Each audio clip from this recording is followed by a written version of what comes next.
Morning. I am in my garden. It's very early morning, Monday morning. And before I do the work of today, I'm going to talk you through another list for this tournament that we have. This is a preparatory tournament for the WTC. There's a lot of Danish players joining myself and some of the team, and we're just, trying to get into shape. This list review is for Kaspar's list he's bringing. And Kaspar is, well, I'm a big fan. He constantly shifts armies, meaning that he paints up an army and then he sells it. All of it.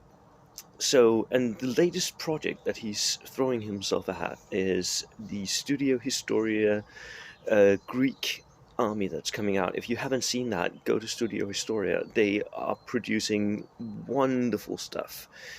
I can't remember if it's themselves that are producing it actually, or if they're just printing it. But it's just those Greeks. They look really, really good. So Kaspar has bought a bunch of that, a huge bunch, and he's going to bring. He's not actually managed to paint it all up yet. They're still in transport coming to Denmark, but he's bringing a lot of stand-ins just to test out his list. That's perfectly fine. This is not a formal tournament of any sort. So I'm going to talk you through the list. It has 14 order dice. And if you're going to run a minor nation, this is what you need to do. You need to be on point with the order dice account. You need to be on point with what you can have, because your choices are going to be limited. So Kaspar is really trying to get these minor nations to work. He starts out with a regular lieutenant with an extra dude, and I think this is a good idea. If you're going to run a regular lieutenant, I think you need the extra men. You might even run double, so that it's no longer a small team, but they do become more effective and cost effective. Having that free submachine guns is a benefit, right? So I like that. Then he has inexperienced infantry, and he has quite a lot of that, and also a lot of regular infantry. So he has a full complement of infantry squads. This is again something that I think is a very good idea. If you're going to run minor nations, you're going to need that infantry, because they don't have much else to offer.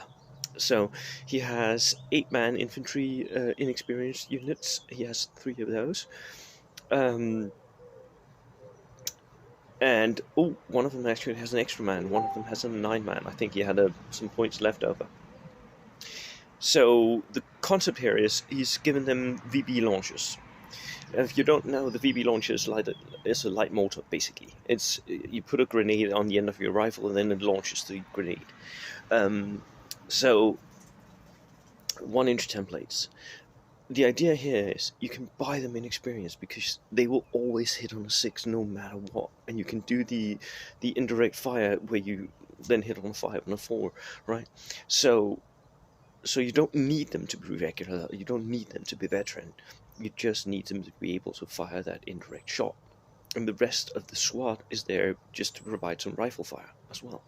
Perfect backline holders. They work really well if you place them on the edge of your deployment and then move up the first turn, and from there on you start shooting with the VB launchers, because they have a 24-inch range. No, they have an 18-inch range, so they have very short range actually. So you might actually run the first turn as well.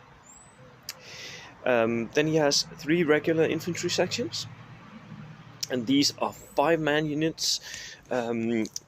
And he's made them as difficult to get to as possible. He's made them tough fighters, and then he gives them light machine guns. This is not points optimization in any sense of the word, but these units are good backline holders. They will be good on objectives, and he can push up the inexperienced infantry in front using the VB launchers, moving and taking the hits, while these stay on the objectives, survive. They go down if there's anything that threatens them. If not, they will use the LMGs and deliver pins, basically. So a really good section of infantry here, although maybe slightly too expensive. Then he has the medium mortar with a spotter regular. This has really been the meta in Denmark for several years now. A sniper team regular, medium artillery howitzer regular. So he's basically bringing a full complement of support units, which is again something I think you need to do for minor nations, especially if you have access to artillery, so you can sort of make it into a gunline army. This is not really a gunline army, but it's almost. And here comes the trick. This is what he's doing, and this is what you can do with Greeks. Maybe not with other minor nations, but with Greeks you can do this. He is basically making an armored platoon, because he is in one platoon, single platoon, even though he could have brought a double platoon, which might have made a difference, right? He is bringing a tankette with the, it's an L3 tankette with the double MGs, so a really cheap machine gun platform, and then he brings 3 Bren carriers.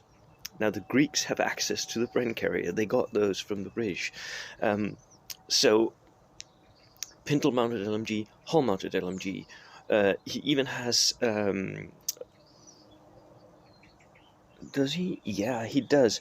On one of them, he has an anti-tank rifle. So he even has that anti-tank capability, which is lacking other places in this list. I hope you noticed. It doesn't have a lot of anti-tank options, but it does have a lot of indirect fire. It does have a lot of machine guns. So it can really deal with enemy infantry. I really like this list. I hope it does well. I've been talking for a long time with Kaspar about how to make minor nations more competitive and what you can do and cannot do. And this is one of the things that we talked about, that you can do this where you have a lot of infantry, and then you have what they actually do, the few choices that they can make. You put that in, you put some artillery in, and then you try to make that work.